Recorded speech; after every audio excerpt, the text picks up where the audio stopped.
Ushobora kuba ufunguye telefone yawe ugahita ubona umutwe w'inkuru ugira uti inkuru mbi kuri Rigani Rugaju.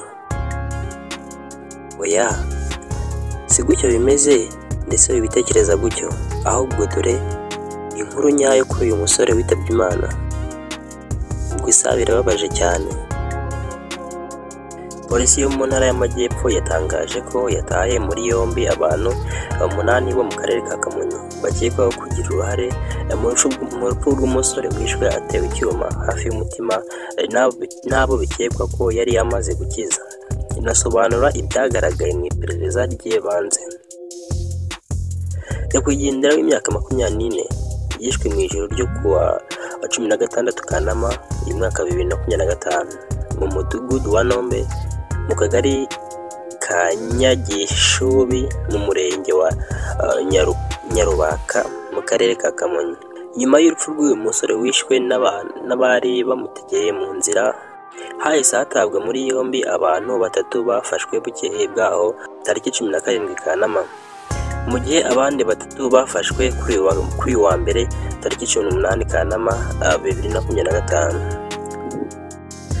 Umuvugizi wa polisi mu ntara y'Amajyepfo CIP Hassan Kamanzi yavuze ko muri aba bantu 8 bamaze gutabwa muri yombi harimo na nyirikabari kabereyemo imvururu n'abasore bakijijwe na nyakwigendera binakekwa ko ari bo bagiye kumutegera mu nzira nyuma yo kubakiza. Yavuze ko kandi mu bafashwe harimo abamaze gutangira amakuru ku gihe n'abakekwaho uruhare mu gutera icyuma nyakwigendera.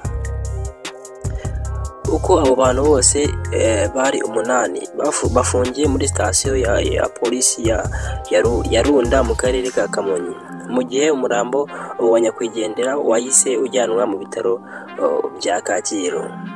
SP Hassan Kamanzi yavuze ko nyakwigendera yishwe nyuma y'uko yari amaze gukiza aba basore bagenzi be bariho barwanira mu kabari yanyuzeho nawe avuye kureba umupira mu kandi kabari, akumva harimo intonganya akajya kureba ibibaye agasanga bari kurwana, akiyemeza kubakiza afatanyije na mugenzi we bari kumwe w'imyaka 18. Umuvugizi wa polisi mu ntara y'Amajyepfo avuga ko nyakwigendera nyuma yo gukiza aba basore barwanaga bahise bamuca ruhinga, nyuma bakajya kumutegera mu nzira we na mugenzi we bari kumwe bakamukorera urugomo. Nyakwigendera yatewe icyuma hafi y'umutima bimuviramo kwitaba Imana, mu gihe mugenzi we bari kumwe nawe yakomerekejwe ku kaboko ariko Imana igakinga akaboko. Dore ngibyo ibyabaye kuri uyu musore. Ntekereza ko ibi bintu hatagize igikorwa ku rubyiruko rwacu rukaba rwakwikosora ku bintu bijyanye n'ubusinzi ndetse no kugendera mu bigare bituma rimwe na rimwe bakora ibintu nk'ibi by'urugomo bishobora kwiyongera, dore ko ibi bibazo bikunda kugaragara by'abantu bakora urugomo bakaba bahemukira mugenzi wabo cyangwa se bakaba bakora amakosa nk'aya atari meza.